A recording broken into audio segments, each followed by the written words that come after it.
Welcome to UCounsel. So far, we have posted 2 lectures about arbitrations. The first lecture was about arbitrations in general, how arbitrations are scheduled, and what is the framework of an arbitration. The second lecture was about arbitration clauses in consumer contracts, and in that lecture we explained that all of us in some ways are affected by arbitration clauses in so many contracts that we enter into, and we don't even know that arbitration clauses are applicable to our circumstances. We then argued that arbitration clauses in consumer contracts are unfair and problematic. Now, in today's lecture, we will discuss 3 cases, recent cases in Canada that discuss the issue of arbitration clauses in contracts, and then we will explain how Canadian courts have dealt with arbitration clauses in these decisions. We begin our lecture with our usual disclaimer that this lecture is not legal advice, so if you have any specific questions regarding your issues, you should contact a lawyer or a paralegal or the Law Society of Ontario for a referral. The first case we'll talk about is Telus versus Wellman. The case was decided by Supreme Court of Canada in 2019. The second case will be Heller versus Uber. This was decided by Ontario Court of Appeal in 2019 and was appealed to Supreme Court of Canada. We will discuss that as well. And then finally, there was also a case from Ontario Superior Court of Justice in 2019, Evans versus Mattamy Homes. The story of Telus versus Wellman case is that this was a class action lawsuit that was brought against Telus by approximately 2 million users. And their essential allegation against Telus was that Telus was overcharging all of these customers without disclosure. And how Telus was allegedly overcharging was that it was rounding up the calls to the next minute. So, for example, if you had a call which lasted 2 minutes and 45 seconds, Telus rounded it up to 3 minutes and charged you and other customers for that additional amount of time which was not part of your call. And this was not disclosed to the customers, and therefore this class action lawsuit was brought. Now, all of the Telus agreements with subscribers, with individual customers, had a mandatory arbitration agreement. So Telus brought a motion before the court and argued that the courts do not have jurisdiction to deal with all of these complaints. They should not be part of a class action. All of these individuals need to attend before an arbitrator separately. Now, this was further complicated because Telus argued that there were 2 kinds of users out of these 2 million users. Some of them were individual consumers and some of them were commercial consumers.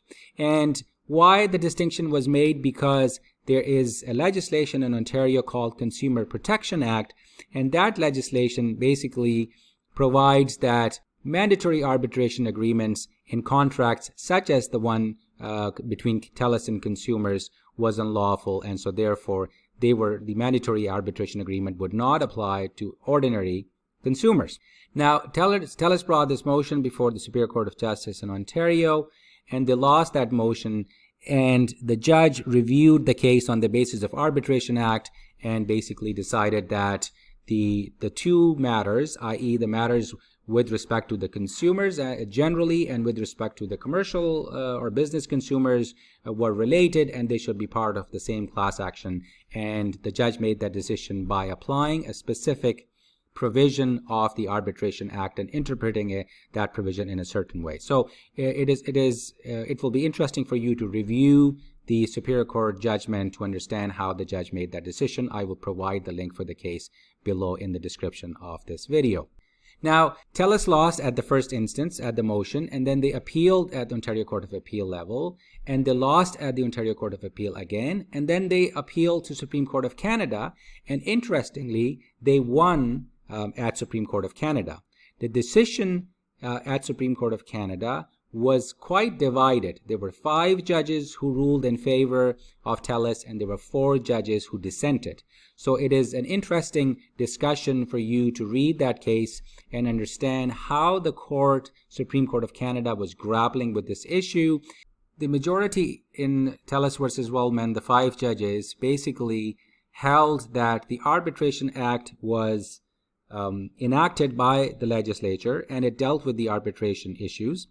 And it allowed for the bifurcation of certain cases where some part of the case could be argued before a court and some could be argued before an arbitrator, and if that can be done, then that should be done. And in this case, the consumers who were exempt from a mandatory arbitration agreement because of the application of Consumer Protection Act, they should be able to proceed with class action lawsuit before the courts. But the other consumers who were not sort of ordinary consumers, they should not be allowed and they should go to arbitration. And the fundamental reason why the majority judges came to that conclusion was that they believed that the language of Arbitration Act was quite clear, the discretion that was awarded to the courts was quite limited, and the discretion could not be exercised in the way the lower courts had decided on this case. Now, the dissenting judges had a different view. Obviously, they disagreed with the 5 judges. The dissenting judges basically stated that the Arbitration Act allowed that level of discretion for the court, and for the interest of justice and for the public policy reasons, the court should use that discretion and then allow the class action to proceed for all of the subscribers. But I would suggest that you read this case and see the discussions between the justices of Supreme Court of Canada on this topic. Let's talk about Heller versus Uber. This was also a class action lawsuit. It was brought against Uber by Uber drivers who basically argued that they were employees and not independent contractors of Uber.